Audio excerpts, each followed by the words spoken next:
Payagan po ninyo na iparinig ko sa inyo ang pahayag ng Iglesia ni Cristo.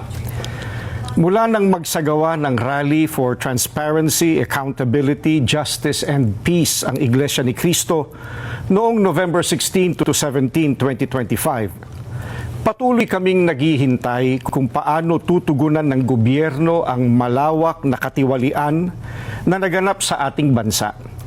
Mahigit 3 buwan na ang lumipas, subalit wala pa ring natatanaw ang mga mamamayan na kalutasan sa napakalaking pangungulimbat sa kaban ng bayan. At sa halip na ang mga salarin ang hanapin at usigin, ay ang mga nagbibigay ng impormasyon at tumitestigo laban sa kanila ang kinakasuhan at ginigipit. Kung kaya't hanggang ngayon, ay hindi pa natutunton ang sinasabing mahigit na 1 trilyong piso na inilaan sa mga flood control projects at iba pang pagawaing bayan. Sapagkat ang hinahanap ng mga dapat mag-imbestiga ay ang mga pangyayaring maaaring magamit para mailihis sa iba't ibang issue ang problemang ito. Hinihintay ng mga Pilipino ang sinasabi ng Senate Blue Ribbon Committee Chairman na we will go where the evidence lead us. Ngayong may mga lumalabas na pahayag na mula sa mga sangkot, kabilang ang umano'y nagpadala ng mali-maletang pera. At kamakailan lang ay pinatunayan ng mga dating sundalo na umaming sila ang naghatid ng mga ito. Bakit tila walang malinaw na hakbang upang palawakin pa at tapusin ang investigasyon? Anong ebidensya pa kaya ang hinihintay upang seryosohing tuntunin ang mga mastermind sa katiwaliang ito?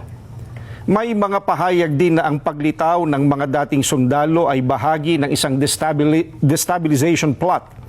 Kung ganoon ang paratang, hindi ba lalo itong dapat imbestigahan sapagkat ang destabilisasyon laban sa gobyerno ay isang seryosong usapin ukol sa pambansang seguridad?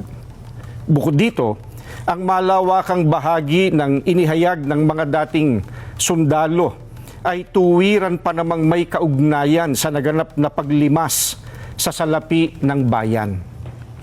Matamang naghihintay pa rin ang sambayanan, kasama ng milyon-milyong Pilipino sa buong mundo at maging ng mga international media at iba pa na nagmamasid, ang mga kaanib sa Iglesia ni Cristo ay patuloy na nakabantay.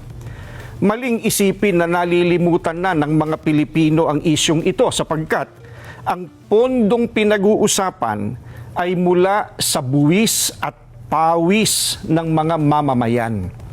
Ang aming panawagan ay nananatiling malinaw. Ilantad ang buong katotohanan. Papanagutin ang dapat managot at pairalin ang katarungan upang maibalik ang tiwala ng bayan at maitaguyod ang tunay at pangmatagalang kapayapaan at pagsulong ng Pilipinas.